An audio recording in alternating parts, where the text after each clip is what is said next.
Salut, c'est Pascal. Aujourd'hui, je vais te répondre à une question qu'on me pose souvent.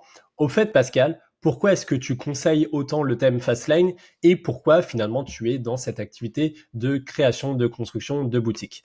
Alors moi, quand je me suis mis au e-commerce, j'ai démarré immédiatement avec le thème Fastlane. C'était un thème qui venait de sortir. Donc c'est vrai qu'à partir de là, on pourrait dire la messe est dite. J'ai tout simplement continué de travailler avec ce thème. Je me suis acclimaté, je l'ai vu évoluer et petit à petit, je l'ai vu devenir un thème de référence sur le marché français. Et donc tout simplement, j'ai vu que petit à petit, on pouvait construire des boutiques suivant beaucoup de stratégies. Il y avait beaucoup de possibilités qui étaient offertes via les réglages du site et non pas via le HTML et CSS ou via le fait de rentrer dans le code et de faire appel à des développeurs. Du coup, c'est vrai que de plus en plus, je me suis mis à développer des process et plutôt que de les garder pour moi-même, et j'ai souhaité les proposer à des potentiels clients qui galéraient en web design, qui voulaient faire du e-commerce, ça veut dire trouver une offre, faire du sourcing, trouver un partenaire, mais qui voulaient pas s'embêter avec la construction du site en tant que tel. Donc voilà, c'est pour ça que tout simplement je conseille Fastlane jusqu'à aujourd'hui. J'ai fini par rencontrer le créateur du thème. J'ai vu que c'était une personne très sérieuse qui souhaitait apporter de la valeur, qui avait une vision long terme et qui était pas du tout dans le délire vendre un thème et après ne plus jamais le travailler dessus. Au contraire, c'est un développement continu depuis 3 ans. Il répond aux demandes, il ajoute des fonctionnalités. Il y a eu plus de 300 mises à jour, donc c'est quelque chose de génial. Je peux comprendre les personnes qui, quand ils voient un autre site qui n'est pas Fastlane, ils se disent ah oui, mais moi c'est ça le rendu que je veux. Manifestement, je l'ai montré par le portfolio, le créateur du site l'a montré par les portfolios, il est possible de rendre des rendus qu'on veut. Après, évidemment, plus vous voulez quelque chose de personnalisé, plus ça passe par du code. Et ça aussi, je vais en parler du code HTML, CSS, parce que c'est justement un des leviers, un des axes de communication majeurs de ma chaîne. C'est-à-dire, c'est vrai que, voilà, quand on commence l'e-commerce, vous n'êtes pas forcément doué en technique, vous n'avez pas tout l'environnement, pas tous les outils en main, vous n'avez pas développé ces compétences et forcément, ça se ressent. Là, par exemple, moi là, je fais parfois souvent du contenu sur Checkoutix. Je vois les personnes qui, via l'affiliation, installent les boutiques et des fois, je vois que les personnes installent Checkoutix, mais derrière la boutique, elle est immonde. C'est un thème gratuit. La boutique, elle doit avoir 2 ou 3 heures de développement derrière. Et en fait, je me dis que je me trompe un petit peu sur ma communication puisque j'ai l'impression que les personnes installent Checkoutix en recherche d'une solution magique, alors que Checkoutix, c'est juste une optimisation, une continuité de l'optimisation d'un site bien fait sur un checkout bien fait. Mais si tu greffes un checkout bien fait sur un site mal fait, ça ne fonctionnera pas. Donc, en fait, moi, là, si aujourd'hui, j'arrive à proposer des prestations et à vivre de mon activité, tout simplement, c'est parce que aussi, j'ai appris à maîtriser le HTML, CSS, j'ai développé ces efforts. C'est vrai que lorsqu'on n'est pas habitué à programmer, à être confronté à du langage informatique, c'est pas forcément quelque chose d'agréable, mais une fois que vous avez fait ces efforts, c'est quelque chose de libérateur, vraiment. Au début, qu'est-ce que je m'enquiquinais à me dire ouais, comment je fais là par exemple ce bouton pour au survol devienne vert, là comment je fais pour mettre en gras, mettre en majuscule, pour changer la taille de police du H1, comment je fais pour ajouter une bordure. Enfin, vous voyez, c'est plein de petits détails qui n'ont l'air de rien comme ça, mais je reçois souvent des questions, que ce soit sur cette chaîne YouTube ou aussi par mail, de personnes qui me disent là, j'arrive pas à faire ça, comment je fais? Et c'est dommage parce que souvent ce sont des demandes très simples à résoudre qui demandent 30 secondes, mais comme vous êtes illettré finalement au sens du langage informatique, vous êtes dépendant de quelqu'un.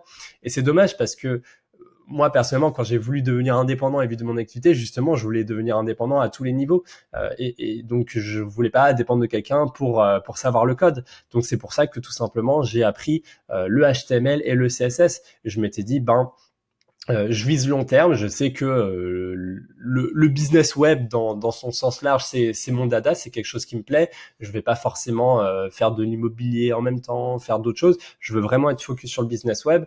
Et clairement, voilà, ça fait déjà 6 mois, 1 an que je suis dedans. Le HTML, le CSS, c'est toujours quelque chose d'inconnu pour moi. J'en ai assez que ce soit comme ça. Du coup, au bout d'un moment, je me suis dit, je vais faire les efforts pour m'y mettre. Au début, je vais pas prendre une formation type académique, type ok, j'apprends tous les tenants et aboutissants, parce que ça serait dommage. On est quand même sur des CMS, que ce soit WordPress, que ce soit Shopify, qui permettent de faire des sites avec voilà déjà pas mal de contenu derrière, sans avoir besoin d'avoir recours à la technique.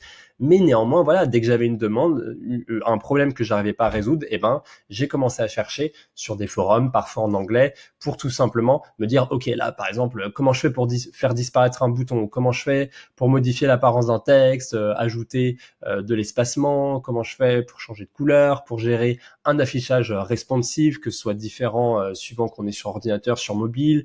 Voilà, tout et surtout, comment je fais pour avoir une vision d'ensemble, pour me dire qu'est-ce qu'il est important de modifier et qu'est-ce qu'il est important de laisser tant que tel.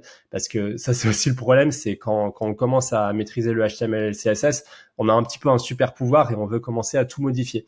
Du coup, vraiment, voilà. Moi, au début, tu vois, j'ai commencé petit.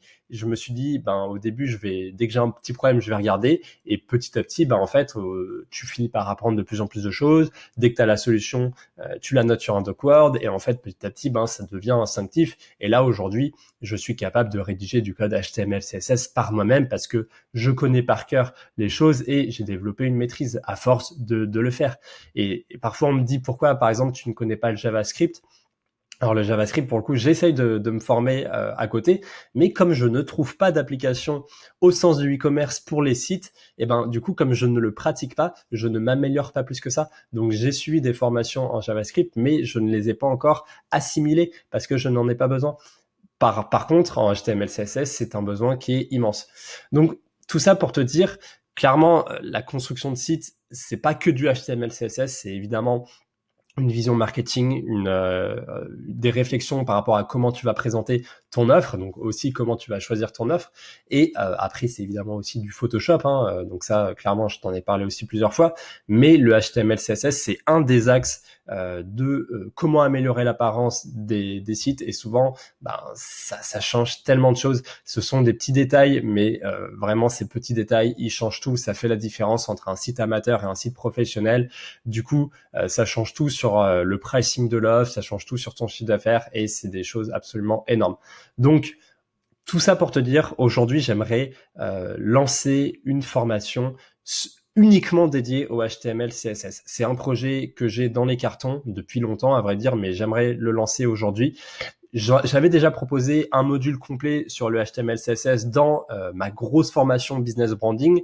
Aujourd'hui, je me rends compte que Business Branding, c'est une formation géniale, un très bon rapport qualité-prix, mais marketingment parlant, c'est difficile de la vendre dans le sens que, comme je propose plein de choses, c'est difficile d'être sur un angle en particulier. Donc aujourd'hui, j'aimerais me recentrer sur le HTML, CSS, utiliser évidemment le contenu que j'ai proposé dans le Business Branding, mais aller beaucoup plus loin, proposer des templates, des modèles à trous, proposer des études de cas.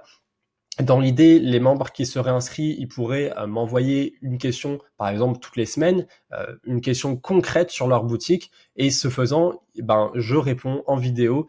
Cette vidéo, après, elle est mise à disposition dans la formation. Et comme ça, la formation, petit à petit, elle va non seulement avoir un contenu théorique, mais quand même, un contenu théorique très pratique quand même, comment faire disparaître un bouton, comment modifier l'espacement, etc. Mais en plus de ça, il y aura des études de cas et de semaine en semaine, la formation s'enrichira. C'est un petit peu le concept que j'ai actuellement. Alors évidemment, comme cette formation, c'est une formation avant tout technique, c'est pas comment faire du e-commerce, c'est pas une formation que je vais vendre 2000 €. Au contraire, c'est une formation que je veux accessible au plus grand nombre. Et tout simplement, aujourd'hui, je commence un petit peu à cerner le besoin. Donc, parmi cette chaîne, je sais qu'il y a des personnes qui ont été intéressées par le contenu que je proposais en termes de HTML, CSS. Donc, si aujourd'hui, toi, tu souhaites aller plus loin, tu souhaites une bonne fois pour tout, apprendre à développer ton propre code et à ne plus dépendre de quelqu'un pour faire des études de cas tous les 36 du mois et proposer par miracle le code que tu aimerais, tout simplement, là, j'ai créé un sondage ci-dessous. Tu peux t'y rendre, tu peux répondre à des questions. C'est évidemment sans engagement. Ça me permet tout simplement de te proposer le meilleur contenu si tu es éventuellement intéressé par une formation de ce type. Ça me permet également de cerner le besoin. Si je vois qu'il n'y a pas assez de demandes, tout simplement, cette formation, elle restera au placard. Je sais aussi hiérarchiser mes priorités et si je vois qu'il n'y a pas de demande, je vais pas m'embêter à commencer à faire de la pub, etc. Donc, c'est une formation que je vous propose. À vous de voir Ben, si ça peut vous intéresser, si c'est le cas, tu vas dans le lien juste ci-dessous. Voilà, c'était Pascal de la chaîne e-commerce et web design sur Shopify. Oublie pas que voilà, l'apparence d'un site, c'est évidemment, ça peut paraître superficiel, mais c'est quelque chose de super important. C'est vraiment le message majeur que je souhaite transmettre sur ma chaîne, et ça se passe voilà, après par bien évidemment beaucoup de piliers, que ce soit Photoshop, le HTML, CSS, le checkout en une étape que j'ai pas mal poussé depuis plusieurs mois maintenant. Mais ouais, vraiment, continue de travailler sur ces compétences profondes, et une fois que tu sais faire ça, ben forcément tu vas à un autre niveau et tu développes les boutiques toujours de plus en plus vite. Allez, c'était Pascal, je te dis à la semaine prochaine. Salut!